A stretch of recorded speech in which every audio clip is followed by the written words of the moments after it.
Hi friends, നമുക്കിന്ന് LMOMS portal വഴി എങ്ങനെ ഒരു യൂസർ ID രജിസ്റ്റർ ചെയ്യാൻ നോക്കാം.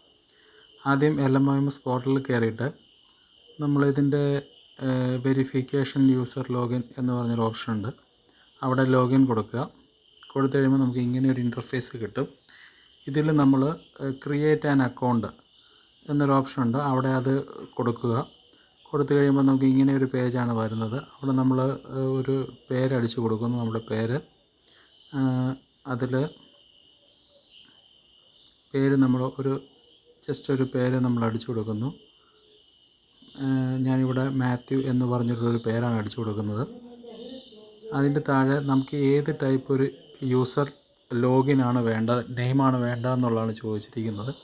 അവിടെ ഞാൻ ജസ്റ്റ് മാത്യു എന്ന് തന്നെ അടിക്കുന്നു. മാത്യു എന്ന് തന്നെ ടൈപ്പ് ചെയ്ത് കൊടുക്കുന്നു. അതിൻ്റെ താഴെ നമുക്ക് ഒരു അഡ്രസ്സ് ചോദിച്ചിട്ടുണ്ട്. നമുക്ക് നമ്മുടെ ഫേമിൻ്റെയോ അല്ലെങ്കിൽ നമ്മുടെ അഡ്രസ്സ് എന്താണോ ആ അഡ്രസ്സ് ഫുള്ളായിട്ട് കൊടുക്കുക. ജസ്റ്റ് ഇപ്പോൾ ഞാൻ തൊടുപുഴ കൊടുത്തിരിക്കും. നമുക്കതിനകത്തൊരു പാസ്വേഡ് ചോദിക്കുന്നുണ്ട്. ഈ പാസ്വേഡിനൊരു പ്രത്യേകത എന്താണെന്ന് വെച്ച് കഴിഞ്ഞാൽ ഇത് മിനിമം 9 ഡിജിറ്റ് വേണം. അതിൽ ഒരു ക്യാപിറ്റൽ ലെറ്റർ, സ്മോൾ ലെറ്റർ, ഒരു സ്പെഷ്യൽ ക്യാരക്ടർ, അതുപോലെ നമ്പേഴ്സ്, ഇങ്ങനെയാണ് പാസ്വേഡ് വരേണ്ടത്. അപ്പോൾ ആ പാസ്വേഡ് തന്നെ നമ്മൾ തൊട്ട് താഴെയും റീടൈപ്പ് ചെയ്ത് കൊടുക്കുക. കൺഫേം പാസ്വേഡിൻ്റെ അവിടെയും നമ്മൾ അത് തന്നെ ടൈപ്പ് ചെയ്ത് കൊടുക്കുന്നു. ഇപ്പോൾ ഞാനിവിടെ എല്ലാം Mathew M capital letter, ATHEW അത് സ്മോൾ ലെറ്റർ, അതിനുശേഷം ഒരു സ്പെഷ്യൽ ക്യാരക്ടറായിട്ട് അറ്റ് കൊടുത്തു. പിന്നെ 4 ഡിജിറ്റ് 1608 എന്നുള്ള 4 ഡിജിറ്റ് കൊടുത്തു. അതിനുശേഷം നമുക്ക് വേണ്ടത് ഒരു മൊബൈൽ നമ്പറാണ്. ആ മൊബൈൽ നമ്പർ ഇപ്പോൾ റഫായിട്ട് ഞാൻ 12345688 അങ്ങനെ അപ് ടു 0 കൊടുത്തു. അതിനുശേഷം രജിസ്റ്റേർഡ് അക്കൗണ്ട് കൊടുത്തു. പക്ഷേ ഇതിനകത്തൊരു ഇങ്ങനെ നമ്മൾ ആദ്യമൊക്കെ ചെയ്യുമ്പോൾ ഇങ്ങനെ ഒരു എറർ മെസ്സേജസ് നോർമലി ഇതിനകത്ത് കാണാറുണ്ട്. കാരണം വെച്ച് കഴിഞ്ഞാൽ ഇപ്പോൾ ഇതിനകത്ത് മെസ്സേജ് കാണിച്ചിരിക്കുന്നത് ആ ലോഗിൻ നെയിം ഓൾറെഡി വേറെ ആരോ യൂസ് ചെയ്തിട്ടുണ്ട്. അതാണ് നമുക്ക് അങ്ങനെ ഒരു ഇത് കാണിക്കുന്നത്. അപ്പം ഞാൻ ഇപ്പോൾ ഇതിനകത്ത് നമ്മൾ വീണ്ടും രജിസ്റ്റർ അക്കൗണ്ട് കൊടുത്തു കഴിയുമ്പോൾ അത് തന്നെ ഒന്നുകൂടെ വീണ്ടും അങ്ങനെ തന്നെയാണ് ആ വിൻഡോ കാണിച്ചിരിക്കുന്നത്. ആ വിൻഡോയിൽ ഞാൻ തൽക്കാലം ഈ നമ്മുടെ പ്രിഫേർഡ് ലോഗിൻ നെയിം എന്നുള്ളിടത്ത് ഞാനത് മാറ്റി ഇപ്പോൾ ജസ്റ്റ് 12 ഒന്നും കൂടെ ആഡ് ചെയ്ത് നമ്മുടെ പുതിയ ലോഗിൻ നെയിം മാത്യു 12 എന്നാക്കിയിട്ടുണ്ട്. അവിടെ നമ്മൾ രജിസ്റ്റർ അക്കൗണ്ട് കൊടുത്തു കഴിയുമ്പോൾ നമുക്ക് ഇതിനകത്ത് യുവർ അക്കൗണ്ട് രജിസ്റ്റേർഡ് സക്സസ്ഫുള്ളി എന്ന് പറഞ്ഞ് കാണിച്ചിട്ടുള്ളൊരു വിൻഡോ നമുക്ക് വരും. ഇതിന് ശേഷം നമ്മൾ അടുത്തതായിട്ട് ചെയ്യേണ്ടത് നമുക്ക് ഈ അക്കൗണ്ട് ലോഗിൻ ചെയ്യുക എന്നുള്ളൊരു ഫങ്ഷനാണുള്ളത്. അതിൽ നമുക്കിതിൻ്റെ already you have an account എന്ന് പറഞ്ഞതിൽ ക്ലിക്ക് ചെയ്ത് കഴിയുമ്പോൾ നമുക്ക് ഫസ്റ്റ് വന്ന വിൻഡോ വെൽക്കം യൂസർ ലോഗിൻ എന്ന് പറഞ്ഞ വിൻഡോയിലേക്ക് തന്നെ തിരിച്ച് എത്തുന്നതാണ്. ഇവിടെ നമ്മൾ നേരത്തെ ഉപയോഗിച്ച നമ്മുടെ ലോഗിൻ ID, അതായത് നമ്മളിവിടെ യൂസ് ചെയ്തത് മാത്യു 12 എന്നുള്ള ലോഗിൻ ID ആണ് നമ്മൾ യൂസ് ചെയ്തിരുന്നത്. അത് നമ്മളിവിടെ ടൈപ്പ് ചെയ്യുന്നു. അതിൻ്റെ തൊട്ട് താഴെ അതിൻ്റെ പാസ്വേഡ് നമ്മൾ നേരത്തെ കൊടുത്തിരുന്നത് ക്യാപിറ്റൽ ലെറ്ററിൽ M കൊടുത്തു. അതിനുശേഷം ATHEW അത് സ്മോൾ ലെറ്ററിൽ കൊടുത്തു. അതിനുശേഷം നമ്മൾ ഒരു അറ്റ് കൊടുത്തിട്ട് സ്പെഷ്യൽ ക്യാരക്ടറായിട്ട് കൊടുത്തത്. പിന്നെ അടുത്ത 4 ഡിജിറ്റ്സ് കൊടുത്തിരിക്കുന്നു, നമ്പേഴ്സ് കൊടുത്തു. 1608 എന്നുള്ള 4 നമ്പേഴ്സ് കൊടുത്തു. പിന്നെ അതിനുശേഷം നമുക്ക് ക്യാപ്ചർ ചോദിക്കുന്നുണ്ട്. ഇതിനകത്ത് 4+9 ആണ് കൊടുത്തിരിക്കുന്നത്. അതിൻ്റെ ആൻസറാണ് നമ്മൾ അവിടെ അടിച്ചു കൊടുക്കേണ്ടത്. അത് 13 കൊടുത്തു. 13 കൊടുത്തു കഴിഞ്ഞപ്പോൾ നമുക്കിതിനകത്ത് വരുന്നത് ഇങ്ങനെ ഒരു പേജ് വരും. അവിടെ നമുക്ക് വേണമെങ്കിൽ ആ പാസ്വേഡ് ഗൂഗിളിൽ സേവ് ചെയ്ത് വെക്കാം. ഇതിനകത്ത് ചോദിക്കുന്നത് നമ്മൾ dear Mathew please select your role എന്ന് ചോദിച്ചിട്ടുണ്ട്. ഇവിടെ നമ്മൾ പബ്ലിക് യൂസറാണോ ലൈസൻസി ആണോ എന്നാണ് ചോദിച്ചിരിക്കുന്നത്. ആക്ച്വലി നമ്മളിവിടെ പബ്ലിക് യൂസർ എന്ന് പറയുന്ന ഡൊമൈനിൽ കയറിയാൽ മതി. ഇവിടെ നമുക്ക് കിട്ടുന്നൊരു ഇൻ്റർഫേസ് പേജ് ഇങ്ങനെയാണ് കിട്ടുന്നത്. ആപ്ലിക്കേഷൻ സോഫാർ, അതിൻ്റെ മുകളിൽ ഒരു 3 ഡോട്ട്സ് ഉണ്ട്. പിന്നെ ഹോമുണ്ട്, ലോഗൗട്ടുണ്ട്. പിന്നെ ഏറ്റവും ഇങ്ങേയറ്റത്ത് വരുമ്പോഴത്തേക്കും നമുക്ക് ഏറ്റവും ഇങ്ങേയറ്റത്തെ റൈറ്റ് സൈഡിലേക്ക് മൂവ് ചെയ്യുമ്പോൾ നമുക്ക് അവിടെ നമ്മുടെ വെൽക്കം, നമ്മുടെ പേര്, ആ യൂസർ നെയിമും അവിടെ കാണിക്കുന്നുണ്ട്. ഇതിൽ നമ്മൾ വന്നിട്ട് നമ്മളുടെ ആ 3 ഡോട്ടിൽ ക്ലിക്ക് ചെയ്യുമ്പോൾ നമുക്ക് ഇങ്ങനെ ഒരു ഇൻ്റർഫേസ് ഇവിടെ വരും. ഇതിൽ നമുക്ക് ആദ്യമായിട്ട് ചെയ്യേണ്ടത് ഒരു കസ്റ്റമറുടെ പേര് ഇതിനകത്തേക്ക് ആഡ് ചെയ്യുക എന്നുള്ളൊരു ഓപ്ഷനാണുള്ളത്. അതിൽ auto taxi, street user, tanker lorry. അപ്പോൾ അതിൽ നമ്മൾ ട്രേഡ് ഓർ സ്ട്രീറ്റ് യൂസറിൽ സെലക്ട് ചെയ്ത് കഴിയുമ്പോൾ ഇങ്ങനെ ഒരു ഇൻ്റർഫേസ് നമുക്കിവിടെ വരും. ഇതിൽ ഫസ്റ്റ് ചോദിച്ചിരിക്കുന്നത് user type, name of the user, name of the establishment, complete address, district, local body, email ID, mobile number, existing user ആണെങ്കിൽ യെസ് ഓർ നോ, അങ്ങനെ ഒരു ഓപ്ഷൻസാണ് ഇതിനകത്ത് കൊടുത്തിരിക്കുന്നത്. നമ്മൾ ആദ്യമായിട്ട് യൂസർ ടൈപ്പ് സെലക്ട് ചെയ്ത് കഴിയുമ്പോൾ ഇങ്ങനെ നമുക്ക് കുറേ ഡീറ്റെയിൽസ് ഇതിനകത്ത് കിട്ടും. നമ്മുടെ കസ്റ്റമർ ഏത് ടൈപ്പാണോ ആ ടൈപ്പ് നമ്മൾ കൊടുക്കുക. തൽക്കാലം നമ്മൾ സ്ട്രീറ്റ് വെണ്ടർ എന്ന് പറഞ്ഞൊരു ഓപ്ഷൻ കൊടുത്തു. അതിനുശേഷം നെയിം ഓഫ് ദ യൂസർ.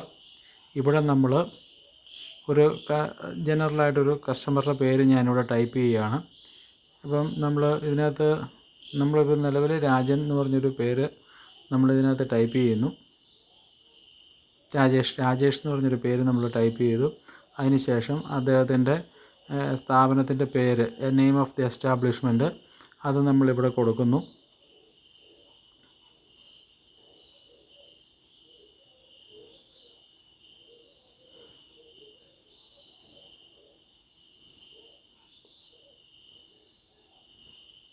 നമ്മളിവിടെ തൽക്കാലം ഒരു കടയുടെ പേരായിട്ടൊരു GR സ്റ്റോഴ്സ് എന്ന് കൊടുക്കുന്നു.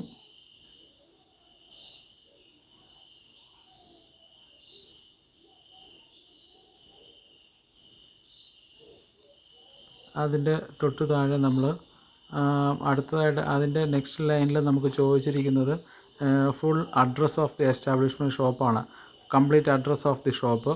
അത് നമ്മൾ ഇവിടെ കംപ്ലീറ്റ് അഡ്രസ്സ് ഒരു അഡ്രസ്സ് നമ്മളിവിടെ അവരുടെ നിലവിൽ ഏത് പഞ്ചായത്തിൽ അല്ലെങ്കിൽ ഏത് സ്ഥാപനം എവിടെയാണ് ലൊക്കേറ്റ് ചെയ്യണമെന്നുള്ളത് നമ്മൾ ഫുൾ അഡ്രസ്സ് അവിടെ ടൈപ്പ് ചെയ്ത് കൊടുക്കുക.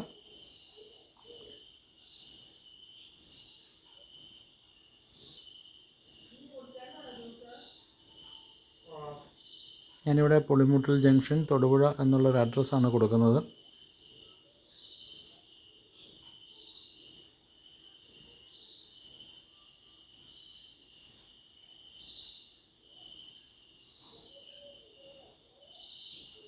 അതിനുശേഷം നമുക്ക് വരുന്നത് ഏത് ഡിസ്ട്രിക്റ്റാണ് എന്നാണ് ചോദിച്ചിരിക്കുന്നത്. ഇപ്പം നിലവിൽ തൽക്കാലം ഇവിടെ നമ്മൾ ഇടുക്കി കൊടുക്കുന്നു. ഇടുക്കി കൊടുത്തു. അതിൻ്റെ താഴെ ആ മുനിസിപ്പാലിറ്റി ആണെങ്കിൽ മുനിസിപ്പാലിറ്റി, കോർപ്പറേഷൻ ആണെങ്കിൽ കോർപ്പറേഷൻ, പഞ്ചായത്താണെങ്കിൽ പഞ്ചായത്ത്, അത് ഏതാണെന്നുള്ളത് നമ്മൾ സെലക്ട് ചെയ്ത് കൊടുക്കുക. അപ്പോൾ അതിൽ മുനിസിപ്പാലിറ്റി കൊടുത്തപ്പോൾ അതിൻ്റെ വാർഡുകൾ ഓരോന്ന് ചോദിച്ചൊരു വാർഡ് കൊടുത്തു. ഇമെയിൽ ID നിലവിൽ നമുക്കിതിനകത്ത് മാൻഡേറ്ററി അല്ല, കാരണം നമുക്ക് അതിൻ്റെ ഇമെയിലിൻ്റെ അവിടെ ആ റെഡ് ഡോട്ട് കൊടുത്തിട്ടില്ല, റെഡ് കളർ സിമ്പിൾ കൊടുത്തിട്ടില്ല. അതുകൊണ്ട് ഇമെയിൽ ID മാൻഡേറ്ററി അല്ല. പക്ഷേ മൊബൈൽ നമ്പർ നമുക്ക് മാൻഡേറ്ററി ആയിട്ടൊരു മൊബൈൽ നമ്പർ വേണ്ടതാണ്. അപ്പോൾ തൽക്കാലം ഒരു റഫായിട്ടൊരു മൊബൈൽ നമ്പർ കൊടുത്തു. അതിനുശേഷം നമുക്കൊരു കസ്റ്റമർ നേരത്തെ ത്രാസുകൾ മുദ്ര ചെയ്തുകൊണ്ടിരുന്ന എക്സിസ്റ്റിംഗ് യൂസർ ആണെങ്കിൽ നമ്മളുടെ സർട്ടിഫിക്കറ്റിലുള്ള ഓൾഡ് CR, സർട്ടിഫിക്കറ്റിൻ്റെ മുകളിലുള്ള CR എത്രയാണോ ആ CR നമ്മളവിടെ ടൈപ്പ് ചെയ്ത് കൊടുക്കുക. അതിനുശേഷം കസ്റ്റമർക്ക് ഓൾറെഡി ഒരു കസ്റ്റമർ ID ഉണ്ടാവും. ആ ID നമ്മൾ ടൈപ്പ് ചെയ്ത് കൊടുക്കുക. തൊട്ട് താഴെ ടൈപ്പ് ചെയ്ത് കൊടുത്തതിന് ശേഷം നമ്മൾ സബ്മിറ്റ് കൊടുക്കുക.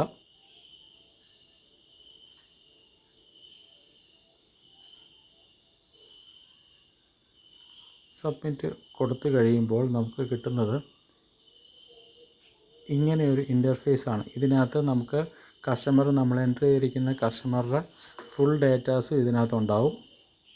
പേര്, അഡ്രസ്സ്, അതായത് പുതിയ CR, അദ്ദേഹത്തിനൊരു പുതിയ CR നമ്പർ ഉണ്ടാവും. ആ CR നമ്പർ നമുക്ക് സ്റ്റേറ്റ് വൈഡ് ആയിട്ടുള്ളൊരു CR നമ്പറാണ്. അപ്പോൾ അദ്ദേഹത്തിൻ്റെ ഫുൾ ഡീറ്റെയിൽസ് ഇതിനകത്തുണ്ടാവും. പിന്നെ അതിൽ മുകളിൽ കുറേ പോപ്പപ്സ് ഉണ്ട്. Add new weights, add weights from certificate. നമ്മൾ ആഡ് വെയ്റ്റ്സ് ഫ്രം സർട്ടിഫിക്കറ്റിൽ ക്ലിക്ക് ചെയ്യുക. അതാണ് ആക്ച്വലി നമുക്ക് നമ്മുടെ കയ്യിലുള്ള സർട്ടിഫിക്കറ്റിൽ നിന്നുള്ള ഡേറ്റകൾ അപ്ലോഡ് ചെയ്യാൻ ആവശ്യമുള്ളത്, ആ പോർഷനാണ്. അപ്പോൾ അതിൽ ക്ലിക്ക് ചെയ്ത് കഴിയുമ്പോൾ നമുക്ക് ഇങ്ങനെ ഒരു വിൻഡോയാണ് കിട്ടുന്നത്. ഇതിനകത്ത് കസ്റ്റമറുടെ ഡേറ്റ ഓൾമോസ്റ്റ് എല്ലാം തന്നെ ഉണ്ടാവും. Type of the user, municipality, അദ്ദേഹത്തിൻ്റെ വാർഡ്, അഡ്രസ്സ്, എല്ലാ ഡീറ്റെയിൽസും ഇതിനകത്തുണ്ട്. ഇനി നമുക്കിതിനകത്ത് ആവശ്യം വരുന്നത് എന്താണെന്ന് വെച്ച് കഴിഞ്ഞാൽ നമ്മളിത് ഇവിടെ സർട്ടിഫിക്കറ്റ് നമ്പർ എന്ന് കൊടുത്തിട്ടുണ്ട്. നമ്മുടെ LVCയിൽ കിടക്കുന്ന നമ്പർ ഏതാണോ ആ നമ്പർ നമ്മളിവിടെ ടൈപ്പ് ചെയ്ത് കൊടുക്കുക.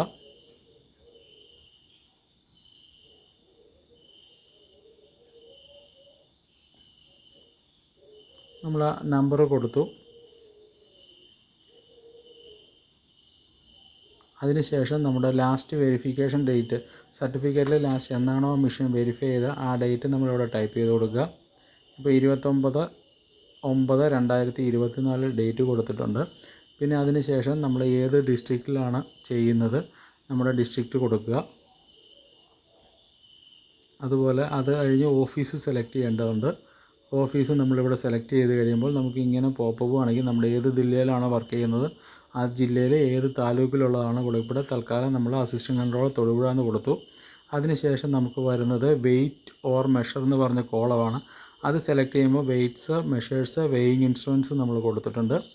അവിടെ കാറ്റഗറി ചോദിക്കും. നമുക്ക് നോർമലി വരുന്നത് non automatic weighing instrument digital, നമ്മൾ ആ കാറ്റഗറിയാണ് കോമൺ ആയിട്ട് എല്ലാവരും യൂസ് ചെയ്യുന്നത്. പിന്നെ കുറേ ബീം സ്കെയില് അങ്ങനെ കുറേ സാധനങ്ങൾ താഴേക്ക് കൊടുത്തിട്ടുണ്ട്. കോമൺ ആയിട്ടും വരുന്നത് നോൺ ഓട്ടോമാറ്റിക് ഡിജിറ്റലും മെക്കാനിക്കലും, അത് രണ്ടുമാണ് നമുക്ക് കോമൺ ആയിട്ട് ഉപയോഗത്തിൽ വരുന്നത്. അപ്പോൾ നമ്മൾ നോൺ ഓട്ടോമാറ്റിക് വെയിങ് ഡിജിറ്റൽ കൊടുത്തു.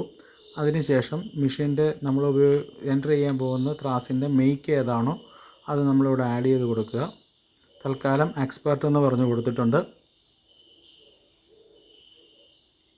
അതിനുശേഷം അതിൻ്റെ മോഡൽ അപ്രൂവൽ നമ്പർ തൊട്ടപ്പുറം ചോദിക്കുന്നുണ്ട്. പക്ഷേ അത് മാൻഡേറ്ററി അല്ല, അതിനകത്ത് ആ റെഡ് മാർക്ക് കൊടുത്തിട്ടില്ല. അതിനുശേഷം നമുക്ക് ഇങ്ങേ അറ്റത്തേക്ക് വന്നു കഴിയുമ്പോൾ വലത് സൈഡിലേക്ക് വന്നു കഴിയുമ്പോൾ കപ്പാസിറ്റി ചോദിക്കുന്നുണ്ട്. അവിടെ നമ്മൾ മെഷീൻ്റെ കപ്പാസിറ്റി എത്രയാണോ അത് എൻറ്റർ ചെയ്ത് കൊടുക്കുക. ഇപ്പോൾ 30 kg ആണെങ്കിൽ നമ്മൾ 30 കൊടുക്കുക. kg ഓൾറെഡി ഇപ്പറേ ഉണ്ട്. അതിനുശേഷം മിനിമം, അതിൻ്റെ മിനിമം കപ്പാസിറ്റിയാണ്. ഇപ്പോൾ 5 ഗ്രാം ആക്യുറസി ഉള്ളൊരു മെഷീൻ്റെ മിനിമം കപ്പാസിറ്റി 100 ഗ്രാം നമ്മളിവിടെ കൊടുത്തു. അതിനുശേഷം അതിൻ്റെ ഈ വാല്യൂ എത്രയാണോ ആ ഈ വാല്യൂ ടൈപ്പ് ചെയ്ത് കൊടുക്കുക. അതിനുശേഷം നമ്മൾ ആക്യുറസിയിൽ കൊണ്ടുവന്ന് ഒന്ന് ക്ലിക്ക് ചെയ്താൽ മതി. അത് ഓട്ടോമാറ്റിക്കലി അതിൻ്റെ ആ ക്ലാസ് ഏതാണെന്നുള്ളത് അവിടെ ഓട്ടോമാറ്റിക്കലി പോപ്പപ്പ് ചെയ്ത് വരും. അതിനുശേഷം ഓട്ടോമാറ്റിക്കലി അതിൻ്റെ quarter, valid up to year, single ഇൻ്റർവെല്ലാണോ സിംഗിൾ റേഞ്ച് ആണോ എന്നൊക്കെയുള്ള അവിടെ ചോദിക്കുന്നുണ്ട്. അതിനുശേഷം ക്വാണ്ടിറ്റി നമ്മളിവിടെ ടൈപ്പ് ചെയ്ത് കൊടുക്കുക. ക്വാണ്ടിറ്റി എത്ര എണ്ണം ഉണ്ടെന്നുള്ളത് ടൈപ്പ് ചെയ്ത് കൊടുക്കുക. തൽക്കാലം ഒരെണ്ണം എന്നുള്ളത് നമ്മൾ ടൈപ്പ് ചെയ്ത് കൊടുത്തു. അതിനുശേഷം സേവ് ഡ്രാഫ്റ്റ് കൊടുത്തു കഴിയുമ്പോൾ നമുക്ക് ഏറ്റവും മുകളിലായിട്ട് ഇങ്ങനെ ഒരു പോപ്പപ്പ് വിൻഡോ ഇവിടെ വരുന്നുണ്ട്. Your selection 30 kg denomination quantity 1, അവിടെ നമ്മൾ ഓക്കെ കൊടുക്കുക. ഓക്കെ കൊടുത്തു കഴിയുമ്പോൾ അവിടെ തന്നെ അടുത്തൊരു ഓപ്ഷനായിട്ട് വരുന്നത് കപ്പാസിറ്റിയും കാണിക്കുന്നുണ്ട്, അതിൻ്റെ ഡിനോമിനേഷൻ കാണിക്കുന്നുണ്ട്. അവിടെ നമുക്ക് മെഷീൻ്റെ സീരിയൽ നമ്പർ എത്രയാണോ അത് നമ്മൾ അവിടെ ടൈപ്പ് ചെയ്ത് കൊടുക്കുക. ഇവിടെ ഞാൻ തൽക്കാലം ഒരു റഫായിട്ടൊരു നമ്പർ ഞാൻ ടൈപ്പ് ചെയ്ത് കൊടുക്കുന്നുണ്ട്. അതിനുശേഷം പ്രൊസീഡ് കൊടുക്കുക. പ്രൊസീഡ് കൊടുത്തു കഴിയുമ്പോൾ അത് സക്സസ്ഫുള്ളി ആഡഡ് എന്ന് പറഞ്ഞൊരു പോപ്പപ്പ് വിൻഡോ വരും. അവിടെ ഓക്കെ കൊടുക്കുക. ഓക്കെ കൊടുത്തു കഴിയുമ്പോൾ ഇനി നമുക്ക് ആ സർട്ടിഫിക്കറ്റിൽ അല്ലെങ്കിൽ ഇത് അടുത്തൊരു സർട്ടിഫിക്കറ്റിൻ്റെ കണ്ടിന്യൂഷനായിട്ട് വേണമെങ്കിൽ നമുക്ക് നോക്കാം. അതുപോലെ തന്നെ ഇതിൻ്റെ താഴെ view existing weights and measures അവിടെ ക്ലിക്ക് ചെയ്ത് കഴിയുമ്പോൾ നമ്മൾ ഏതൊക്കെ മെഷീൻസ് ഇവിടെ ആഡ് ചെയ്തിട്ടുണ്ടോ ആ മെഷീൻ്റെയൊക്കെ ഡീറ്റെയിൽസ് നമുക്കിവിടെ തെളിഞ്ഞു വരുന്നതായിരിക്കും. സീരിയൽ നമ്പർ വരുന്നില്ല, പകരം സർട്ടിഫിക്കറ്റ് നമ്പറും കപ്പാസിറ്റിയും വാലിഡ് അപ് ടു ഉള്ള ക്വാർട്ടറും അതിനകത്ത് ഇയറും ക്വാർട്ടറും കാണിക്കുന്നുണ്ട്. പിന്നെ രണ്ടാമത് നമ്മൾ വീണ്ടും മുകളിലേക്ക് വന്നു കഴിഞ്ഞിട്ട് നമ്മൾ വെയിങ് ഇൻസ്ട്രുമെൻറ്റ്സ് തന്നെ ഒന്നുകൂടെ സെലക്ട് ചെയ്യുന്നു. അതിനുശേഷം അവിടെ കാറ്റഗറി സെലക്ട് ചെയ്യുന്നു. കാറ്റഗറിയിൽ നമ്മൾ തൽക്കാലം സെക്കൻഡ് ഓപ്ഷനായിട്ട് നമ്മളൊരു മെക്കാനിക്കൽ വെയിങ് മെഷീൻ ആഡ് ചെയ്യാൻ പോവുകയാണ്. അവിടെ നമ്മൾ മെഷീൻ്റെ മെയ്ക്ക് കൊടുക്കുന്നു. ആവരി എന്ന് പറഞ്ഞ് റഫായിട്ടൊരു പേര് ആഡ് ചെയ്യുന്നു. ആവരി കൊടുത്തു. മോഡൽ അപ്രൂവൽ നമുക്ക് മാൻഡേറ്ററി അല്ലാത്തത് കൊണ്ട് നമ്മൾ മോഡൽ അപ്രൂവൽ നമ്പർ അവിടെ കൊടുക്കുന്നില്ല. തൊട്ടിപ്പുറത്തേക്ക് പോന്നു കഴിയുമ്പോൾ അവിടെ കപ്പാസിറ്റി നമ്മൾ കൊടുത്തിട്ടുണ്ട്. അവിടെ കപ്പാസിറ്റി 300 kg ആഡ് ചെയ്യുന്നു. അതിൻ്റെ നമുക്ക് മെക്കാനിക്കലിൻ്റെ മിനിമം കപ്പാസിറ്റി എന്ന് പറയുന്നത് 100 ഗ്രാം ആക്യുറസി ആയതുകൊണ്ട് മിനിമം 2 കിലോയാണ്. അതിന് 2000 ഗ്രാമെന്നോ 2 കിലോയെന്നോ നമുക്കവിടെ കൊടുക്കാം. പിന്നെ അതിൻ്റെ ഈ വാല്യൂ നമ്മൾ 100 ഗ്രാം കൊടുക്കുന്നു. അതിനുശേഷം വീണ്ടും ആക്യുറസി ക്ലാസ്സിൽ കൊണ്ട് ക്ലിക്ക് ചെയ്ത് കഴിയുമ്പോൾ ഓട്ടോമാറ്റിക്കലി അവിടെ ക്ലാസ് 3 വരും. ക്ലാസ് 3 വന്നിട്ടുണ്ട്. അതിനുശേഷം അതിൻ്റെ ക്വാണ്ടിറ്റി എത്രയാണോ ആ ക്വാണ്ടിറ്റി നമ്മളിവിടെ ആഡ് ചെയ്യുന്നു. പിന്നെ വീണ്ടും നമ്മൾ സേവ് ടു ഡ്രാഫ്റ്റിലേക്ക് പോകുന്നു. അതിനുശേഷം അത് മുകളിൽ യുവർ സെലക്ഷൻസ് നേരത്തെ പറഞ്ഞതുപോലെ തന്നെ ഡിനോമിനേഷനും കാണിച്ചു, അതിൻ്റെ എത്ര എണ്ണം ആണ് എന്നുള്ളതും കാണിച്ചിട്ടുണ്ട്. അതിനുശേഷം ഓക്കെ അടിക്കുക. ഓക്കെ അടിച്ച് കഴിയുമ്പോൾ നമ്മൾ ഓക്കെ അടിച്ചതിന് ശേഷം നമുക്ക് രണ്ടാമത് വരുന്ന പോപ്പപ്പ് വിൻഡോ ഇങ്ങനെയാണ്. അതിൽ നമ്മൾ മെഷീൻ്റെ സീരിയൽ നമ്പർ ആഡ് ചെയ്ത് കൊടുക്കുക. ഇപ്പോൾ ഞാനിവിടെ റഫായിട്ടൊരു സീരിയൽ നമ്പർ സി എന്ന് കൂട്ടിയിട്ടൊരു സീരിയൽ നമ്പർ, നോർമലി ആവരുടെയൊക്കെ സീരിയൽ നമ്പേഴ്സ് വരുമ്പോൾ അങ്ങനെയാണ് വരുന്നത്. അപ്പോൾ സി എന്ന് കൂട്ടി ഞാനൊരു സീരിയൽ നമ്പർ ഇവിടെ ആഡ് ചെയ്യുന്നു. അതിനുശേഷം അത് പ്രൊസീഡ് കൊടുക്കുക.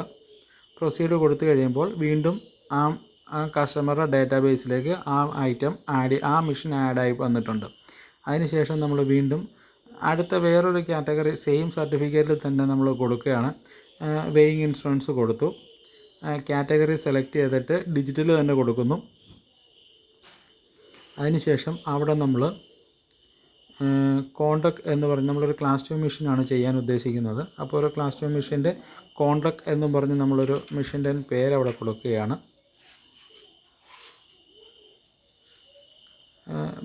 മോഡൽ അപ്രൂവൽ മാൻഡേറ്ററി അല്ല. അതിനുശേഷം കപ്പാസിറ്റി കൊടുക്കുന്നു 600 ഗ്രാം. 600 ഓട്ടോമാറ്റിക്കലി അവിടെ kg ആണ് കിടക്കുന്നത്. ആ kg മാറ്റി നമ്മൾ ഗ്രാം കൊടുക്കുന്നു. അതിനുശേഷം അതിൻ്റെ മിനിമം കപ്പാസിറ്റി എന്ന് പറയുന്നത് 200 മില്ലിഗ്രാമാണ്. അത് ഓരോ മെഷീൻ്റെയും നിങ്ങൾക്കറിയാമല്ലോ, അതിൻ്റേതായ രീതിയിൽ നമ്മൾ മിനിമം എത്രയാണോ ആ മിനിമം അവിടെ ടൈപ്പ് ചെയ്ത് കൊടുക്കുക. അതിനുശേഷം അതിൻ്റെ വാല്യൂ കൊടുക്കുക. 10 മില്ലിഗ്രാം നമ്മൾ വാല്യൂ കൊടുത്തു. മില്ലിഗ്രാം സെലക്ട് ചെയ്ത് കൊടുത്തു. അതിനുശേഷം ആക്യുറസി ക്ലാസ്സിൽ കൊണ്ടുവരുമ്പോൾ ഓട്ടോമാറ്റിക്കലി അവിടെ ക്ലാസ് 2 എന്ന് വരും. അതുകൂടാതെ നമ്മുടെ ക്ലാസ് 2 മെഷീനകത്ത് ഡി വാല്യൂയും കൂടെ ഓട്ടോമാറ്റിക്കലി ഈ പേജിനകത്ത് കയറി വരുന്നുണ്ട്. അപ്പോൾ ഇവിടെ ഇയും ഡിയും 10 മില്ലിഗ്രാം തന്നെയാണ്, അതവിടെ കാണിച്ചിട്ടുണ്ട്. ആക്യുറസി ക്ലാസ് 2, പിന്നെ ക്വാർട്ടർ, ബാക്കി ഡീറ്റെയിൽസ് എല്ലാം വന്നു. അവിടെ ക്വാണ്ടിറ്റി നമ്മൾ വീണ്ടും ഒന്ന് ടൈപ്പ് ചെയ്ത് കൊടുക്കുന്നു. അതിനുശേഷം സേവ് ഡ്രാഫ്റ്റ് കൊടുത്തു കഴിയുമ്പോൾ മുമ്പ് കണ്ടതുപോലെ തന്നെ നമ്മുടെ യുവർ സെലക്ഷൻസിൽ ലെസ് ദാൻ 10 kg എന്നൊരു വാല്യൂ വന്നിട്ട് കൗണ്ട് 1 വരും. ഇതിനകത്ത് ലെസ് ദാൻ 10 kg എന്നാണ് കാണിക്കുന്നത്. പക്ഷേ ഫൈനൽ സർട്ടിഫിക്കറ്റ് വരുമ്പോൾ നമുക്ക് അതിനകത്ത് 600 ഗ്രാം തന്നെ കാണിക്കും. ഇവിടെ നമുക്ക് സീരിയൽ നമ്പർ ടൈപ്പ് ചെയ്ത് കൊടുക്കുക. അതിനുശേഷം പ്രൊസീഡ് കൊടുക്കുമ്പം അതും നമുക്ക് അതിനകത്ത് ആഡായി വരുന്നുണ്ട്. ഇനി ജനറലായിട്ട് വരുന്നതിനകത്ത് നമുക്കൊരു ഡ്യുവൽ ആക്യുറസി ഉള്ള, അതായത് ഇപ്പം 10 കിലോ അല്ലെങ്കിൽ 20 കിലോ വരെ 2 ഗ്രാമും 20 കിലോ മുതൽ 30 കിലോ വരെ 5 ഗ്രാം ആക്യുറസി ഉള്ള മൾട്ടി ആക്യുറസി മെഷീൻസ് നമുക്ക് വരുന്നുണ്ട്. മൾട്ടി ഇൻ്റർവൽ മെഷീൻ വരുന്നുണ്ട്. അത് നമുക്ക് എങ്ങനെയാണ് വരുന്നതെന്നും കൂടെ ഒന്ന് ചെക്ക് ചെയ്ത് നോക്കാം. ഇത് നമ്മുടെ ഇപ്പോൾ നമ്മൾ 3 ഐറ്റം നിലവിൽ ആഡ് ചെയ്തിട്ടുണ്ട്. അതിൻ്റെ ഡീറ്റെയിൽസ് താഴെ വന്നിട്ടുണ്ട്. ഇനി നമ്മൾ മുകളിലേക്ക് ചെന്നിട്ട് വീണ്ടും നമ്മൾ വെയ്റ്റ്സ് ആൻഡ് മെഷേഴ്സിൽ വെയിങ് ഇൻസ്ട്രുമെൻറ്റ് സെലക്ട് ചെയ്യുന്നു.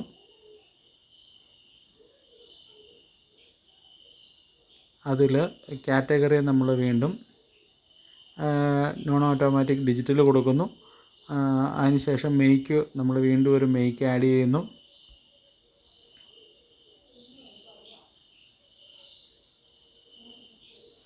അതിനുശേഷം മോഡൽ അപ്രൂവൽ നമ്പർ ആവശ്യമില്ല. നമ്മൾ ഇങ്ങേറ്റത്തേക്ക് പോന്നു കഴിയുമ്പോൾ നമ്മളിവിടെ കപ്പാസിറ്റി ഡ്യുവൽ ആക്യുറസി മെഷീൻ്റെ കപ്പാസിറ്റി എൻ്റർ ചെയ്യുമ്പോൾ ആദ്യത്തെ കപ്പാസിറ്റി വേണം നമുക്കിവിടെ എൻ്റർ ചെയ്യാൻ. ഇതിൽ ഞാൻ 20 kg കൊടുത്തിട്ടുണ്ട്. 20 kgയുടെ മിനിമം 40 ഗ്രാം. ഈ വാല്യൂ 2 ആയതുകൊണ്ട് 40 ഗ്രാം ആഡ് ചെയ്യുന്നു. അവിടെ mg എന്നുള്ളത് മാറ്റി ഇവിടെ 2 ഗ്രാം കൊടുക്കുന്നു. മറ്റേ 40 ഗ്രാമിൻ്റെ കപ്പാസിറ്റി റേഞ്ച് മാറ്റിയിട്ട് ഗ്രാമിലേക്ക് മില്ലിഗ്രാം എന്നുള്ളത് മാറ്റി ഗ്രാമിൽ കൊടുത്തു. 2 എന്നുള്ളത് അവിടെ ഗ്രാം തന്നെ ആഡ് ചെയ്തു. ആക്യുറസി ക്ലാസ്സിൽ ക്ലിക്ക് ചെയ്യുമ്പം ഓട്ടോമാറ്റിക്കലി അവിടെ ക്ലാസ് 3 വരുന്നുണ്ട്. ക്ലാസ് 3 വന്നു. അതിനുശേഷം നമ്മൾ ഈ സിംഗിൾ ഇൻ്റർവെൽ എന്നുള്ള മാറ്റി നമ്മൾ മൾട്ടി ഇൻ്റർവെല്ലാക്കുകയാണ്. മൾട്ടി ഇൻ്റർവെല്ലാക്കി കഴിഞ്ഞപ്പോൾ താഴെ ഒരു വിൻഡോയും കൂടെ എക്സ്ട്രാ കയറി വന്നിട്ടുണ്ട്. അതായത് നമ്മുടെ ഹയർ വാല്യൂ എത്രയാണോ അവിടെ കൊടുക്കാനായിട്ട് ഇവിടെ നമ്മൾ ക്വാണ്ടിറ്റി ആഡ് ചെയ്തു. അതിനുശേഷം മെഷീൻ്റെ മാക്സിമം കപ്പാസിറ്റി ആയ 30 kg നമ്മളിവിടെ ആഡ് ചെയ്യുന്നു. 30 kgയുടെ ഈ വാല്യൂ 5 ഗ്രാമാണ്, അവിടെ 5 ഗ്രാം കൊടുത്തു. അതിന് ശേഷം ഡി വാല്യൂ, അതിൻ്റെ ഡി വാല്യൂയും 5 ഗ്രാം കൊടുത്തു. അതിന് ശേഷം നമ്മൾ വീണ്ടും നേരത്തെ ചെയ്ത പോലെ സേവ് ഡ്രാഫ്റ്റ് കൊടുക്കുമ്പോൾ മെഷീൻ്റെ ബാക്കി ഡീറ്റെയിൽസിലേക്ക് നമ്മൾ കയറി ചെല്ലുന്നതാണ്. മുകളിൽ ഏറ്റവും മുകളിലായിട്ട് നമുക്ക് മെഷീൻ്റെ ഡീറ്റെയിൽസ് ഇവിടെ വരും. അവിടെ 20 kg ആണ് കാണിക്കുന്നത്. കൗണ്ട് ഒരെണ്ണം ഉണ്ട്. ഓക്കെ അടിച്ച് കഴിയുമ്പോൾ മെഷീൻ്റെ സീരിയൽ നമ്പർ എൻ്റർ ചെയ്യാനുള്ളൊരു ഓപ്ഷൻ വരും. അവിടെ നമ്മൾ മെഷീൻ്റെ സീരിയൽ നമ്പർ ആഡ് ചെയ്യുക.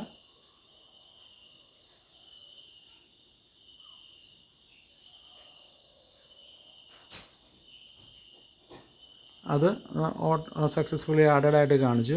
ഇതിന് ശേഷം നമ്മൾ നിലവിൽ 4 ഐറ്റം നമ്മളിവിടെ മെഷീന് 4 ഐറ്റം മെഷീൻസ് നമ്മളിവിടെ ആഡ് ചെയ്തിട്ടുണ്ട്. ജനറലായിട്ട് വരുന്ന 4 ഐറ്റങ്ങളാണ്. ഈ 4 ഐറ്റം മെഷീൻസ് നമ്മൾ ഇതിനകത്ത് ആഡ് ചെയ്തിട്ടുണ്ട്. അതിന് ശേഷം നമ്മൾ ഇത് ഫിനിഷ് ആൻഡ് സേവ് ഓൾ കൊടുക്കുക. അതായത് ഇനി നമുക്ക് ആ സർട്ടിഫിക്കറ്റിൽ നിന്ന് ഒരു ഐറ്റം ഇതിനകത്ത് ആഡ് ചെയ്യാനില്ല. അതുകൊണ്ട് നമ്മൾ ഫിനിഷ് ആൻഡ് സേവ് ഓൾ കൊടുത്തു കഴിയുമ്പോൾ നമുക്കതിനകത്ത് യെസ് ഓർ നോ ചോദിക്കും, ഓക്കെ അടിക്കുക. അതിനുശേഷം ഓൾ വെയ്റ്റ്സ് സേവ്ഡ് എന്ന് കാണിക്കും, ഓക്കെ അടിക്കുക. അതിനുശേഷം പ്രൊസീഡ് ഫോർ വെരിഫിക്കേഷൻ അങ്ങനെ ഒരു ഓപ്ഷൻ ചോദിക്കുന്നുണ്ട്. പ്രൊസീഡ് ഫോർ വെരിഫിക്കേഷനിൽ ഓക്കെ കൊടുത്തു കഴിയുമ്പോൾ നമുക്ക് അടുത്തൊരു പേജിലേക്ക് പോകും. ഇവിടെ നമുക്ക് ഈ വിൻഡോയിൽ വരുന്നത് റീവെരിഫിക്കേഷൻ ആണോ ഒറിജിനൽ വെരിഫിക്കേഷൻ ആണോ എന്ന് ചോദിക്കും. നമുക്ക് നോർമലി റീവെരിഫിക്കേഷൻ ആയതുകൊണ്ട് നമ്മളവിടെ റീവെരിഫിക്കേഷൻ സെലക്ട് ചെയ്യുക. സെലക്ട് ചെയ്ത് കഴിയുമ്പോൾ നിലവിൽ ആ കസ്റ്റമറുടെ സർട്ടിഫിക്കറ്റ് നമ്പറും ഡീറ്റെയിൽസും ചോദിക്കും. അവിടെ ഇൻസ്റ്റിറ്റ്യൂട്ട് ആണോ ക്യാമ്പാണോ എന്ന് കൊടുക്കുക. അതിനുശേഷം ഏത് സർട്ടിഫിക്കറ്റാണോ സെലക്ട് ചെയ്യുക, അത് സെലക്ട് ചെയ്തതിന് ശേഷം അടുത്ത പേജിലേക്ക് പ്രൊസീഡ് ടു നെക്സ്റ്റ് പേജ് എന്ന് പറഞ്ഞൊരു ഓപ്ഷൻ ഉണ്ട്. അവിടെ ക്ലിക്ക് ചെയ്ത് കഴിയുമ്പോൾ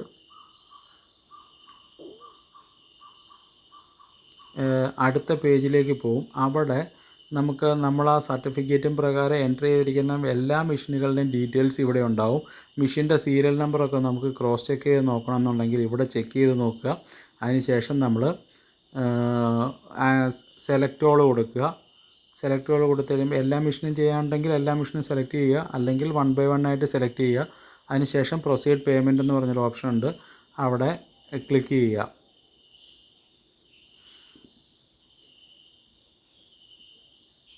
അപ്പം യുവർ ആപ്ലിക്കേഷൻ ഫോർവേഡ് ടു ഏത് ഓഫീസിലേക്കാണോ പോകുന്നത് അത് അവിടെ കാണിക്കും.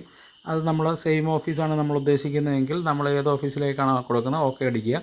ഓക്കെ അടിച്ച് കഴിയുമ്പോൾ നമ്മുടെ പേയ്മെൻറ്റ് ടേംസ് അവിടെ വരും. ഇപ്പോൾ ഇതിനകത്ത് ടോട്ടൽ ഫീ 4 മെഷീൻ്റെ 2020 രൂപ കാണിച്ചിട്ടുണ്ട്. അഡീഷണൽ ഫീസ് ഒന്നുമില്ല. ടോട്ടൽ സ്റ്റാമ്പിംഗ് ഫീ 2020 ആണ്. കൺവെയൻസ് ചാർജസ് ഒന്നുമില്ല. യൂസർ ഫീ ഇല്ല. അഡീഷണൽ ഫീ ഇല്ല. ഫൈൻ ഇല്ല. കോമ്പൗണ്ടിങ് ഫീ ഇല്ല. അങ്ങനെയൊന്നുമില്ല. നോർമലായിട്ടുള്ളൊരു മെഷീനാണ്. കോമ്പൗണ്ട് ഫീ ഒക്കെ ഉണ്ടെങ്കിൽ അതിൻ്റെ ഡേറ്റാസൊക്കെ ഇതിൽ കാണിക്കും. ഇനി അടുത്ത ഓൺലൈൻ പേയ്മെൻറ്റും ഓഫ്ലൈൻ പേയ്മെൻറ്റും ഉണ്ട്. ഓൺലൈനിൽ ക്ലിക്ക് ചെയ്തതിന് ശേഷം സബ്മിറ്റ് ആപ്ലിക്കേഷൻ കൊടുക്കുക. അപ്പോൾ നമുക്ക് യെസ് ഓർ നോ ഒരു ഓപ്ഷൻ ചോദിക്കും. ആർ യു ഷുവർ എന്നുള്ളത് ഓക്കെ അടിക്കുക. ഓക്കെ അടിച്ച് കഴിയുമ്പോൾ നമുക്കൊരു അടുത്തത് നമ്മുടെ ട്രഷറി സൈറ്റിലേക്ക് പോകുന്നൊരു വിൻഡോയാണ് വരുന്നത്. അപ്പോൾ ഇവിടെ നമ്മൾ വീണ്ടും പ്രൊസീഡ് ഫോർ പേയ്മെൻറ്റ് കൊടുക്കുക. നമ്മുടെ ഡീറ്റെയിൽസും എമൗണ്ടും ഒക്കെ ഇവിടെ വരും. അഡ്രസ്സ്, കസ്റ്റമർ അഡ്രസ്സ്, ഡീറ്റെയിൽസ്, അടയ്ക്കേണ്ട എമൗണ്ടൊക്കെ ഇവിടെ വരും. പ്രൊസീഡ് പേയ്മെൻറ്റ് കൊടുത്തു കഴിയുമ്പോൾ ഇത് നേരെ ട്രഷറിയുടെ ഒരു വിൻഡോയിലേക്കാണ് പോകുന്നത്. ഇതിനകത്ത് നോർമലി ഗൂഗിൾ പേ അക്കൗണ്ട്, നെറ്റ് ബാങ്കിങ് അങ്ങനെയുള്ള ഫെസിലിറ്റീസൊക്കെ ചെയ്യാനുണ്ട്.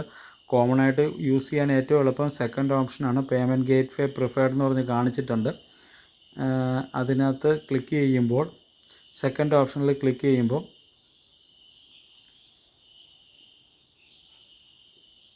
ക്ലിക്ക് ചെയ്തതിന് ശേഷം നമ്മൾ പ്രൊസീഡ് ടു പേയ്മെൻറ്റ് കൊടുക്കുക.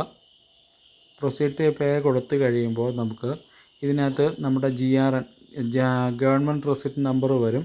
അത് നമ്മളൊന്ന് നോട്ട് ചെയ്ത് വെക്കുക. അതാണ് നമുക്ക് പിന്നീടൊരു നമ്മുടെ ട്രഷറിയുടെ ചെല്ലാൻ റെസിപ്റ്റ് നമ്പറാണത്. ഓക്കെ അടിച്ച് കഴിയുമ്പോൾ നമുക്കിതിനകത്ത് ഗൂഗിൾ പേ അടയ്ക്കാനുള്ള ഓരോ ഓപ്ഷൻസും കാര്യങ്ങളുമൊക്കെ ഇവിടെ വരും. ഇവിടെ വന്നതിന് ശേഷം നമുക്ക് ഏത് മോഡിലാണ് നമ്മൾ പേയ്മെൻറ്റ് നടത്തുന്നതെന്നുള്ളത് സെലക്ട് ചെയ്യുക. ഇത് കസ്റ്റമറെ കൊണ്ട് ഉപയോഗിക്കാനാണെങ്കിൽ നമുക്കിവിടെ QR ഓപ്ഷനുണ്ട്. അതെല്ലാം നമ്മൾ തന്നെയാണ് അടയ്ക്കണമെങ്കിൽ ആ മുകളിലത്തെ ഗൂഗിൾ പേയിൽ ക്ലിക്ക് ചെയ്ത് കഴിഞ്ഞാൽ, അല്ലെങ്കിൽ ഫോൺ പേ ഏതാണോ നമ്മൾ യൂസ് ചെയ്യുന്ന ആപ്പ് അതിൽ ക്ലിക്ക് ചെയ്ത് കഴിഞ്ഞാൽ അവിടെ ഒരു ഇത് വരും. പ്രൊസീഡ് ടു പേയ്മെൻറ്റ് കൊടുത്തു കഴിയുമ്പോൾ നമ്മുടെ മൊബൈലിലേക്ക് ആ ഒരു മെസ്സേജ് വന്ന് അത് നമ്മൾ പേയ്മെൻറ്റ് കൊടുത്തു കഴിയുമ്പോൾ ഇത് ഓട്ടോമാറ്റിക്കലി പേയ്മെൻറ്റ് മോഡിലേക്ക് പോകും. അതല്ല ഇത് നമ്മൾ QR ആണ് കൊടുക്കാൻ ഉദ്ദേശിക്കുന്നതെങ്കിൽ അത് QR അല്ലെങ്കിൽ UPID ഓപ്ഷൻ ആഡ് ചെയ്യാനുള്ളതുണ്ട്. പേ ബൈ UPI ആപ്പുണ്ട്. ഇങ്ങനെ 3-4 ഓപ്ഷൻസ് ഇതിനകത്തുണ്ട്. അത് ഏതാണെന്ന് നമ്മളൊന്ന് ട്രൈ ചെയ്ത് നോക്കുക. ട്രൈ ചെയ്ത് നോക്കിയതിന് ശേഷം നമുക്ക് ഈ പേയ്മെൻറ്റ് പ്രൊസീഡ് ചെയ്യാവുന്നതാണ്. ഇത് വീണ്ടും നമ്മൾ തിരിച്ചൊന്നുകൂടെ QR എടുക്കാനായിട്ട് വീണ്ടും നമ്മൾ QR ഓപ്ഷനിലേക്ക് തന്നെ ബാക്ക് വന്നിട്ട് QR ഓപ്ഷനിൽ തന്നെ നമ്മളൊന്ന് ക്ലിക്ക് ചെയ്യുന്നു.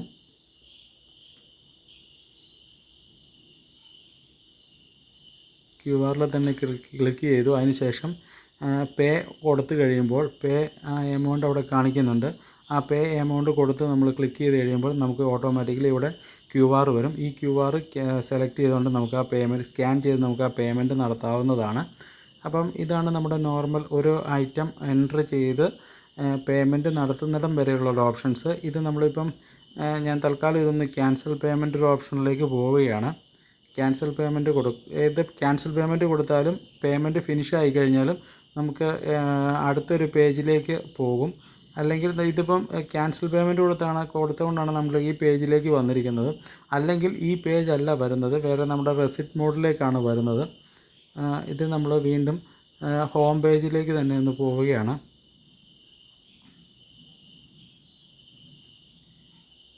നമ്മൾ വീണ്ടും അതിൻ്റെ മെഷീൻ്റെ ഹോം പേജിലേക്ക് പോയി കഴിയുമ്പോൾ നമുക്ക് ഇങ്ങനെ ഒരു വിൻഡോയാണ് വരുന്നത്. അപ്പോൾ അതിനകത്ത് ഇത് ക്ലോസ് ചെയ്ത് കഴിയുമ്പോൾ നമുക്ക് മുകളിൽ നമ്മളിപ്പോൾ എൻ്റർ ചെയ്ത കസ്റ്റമറുടെ ഡീറ്റെയിൽസ് ഇതിനകത്ത് ആപ്ലിക്കേഷൻ ID എന്ന് പറഞ്ഞൊരു ID നമ്പറുണ്ട്. ഇപ്പോൾ ഇതിനകത്ത് 139478 എന്ന് പറഞ്ഞൊരു ID ഉണ്ട്. ആ ID ആണ് നമ്മൾ ഓഫീസിലേക്ക് കൊടുക്കേണ്ടത്. ഈ ആക്ഷൻ വ്യൂ എന്ന് കൊടുത്തിരിക്കുന്നതിന് തൊട്ടപ്പുറം വേറെ ഒരു വിൻഡോയും കൂടെ ഉണ്ട്. അത് നമുക്ക് ആ റെസിപ്റ്റ് നമുക്ക് അവിടെ നിന്ന് ഡൗൺലോഡ് ചെയ്ത് എടുക്കാവുന്നതാണ്. വേറെ എന്തെങ്കിലും ഉണ്ടെങ്കിൽ നിങ്ങൾക്ക് എന്നെ കോൺടാക്റ്റ് ചെയ്യാം.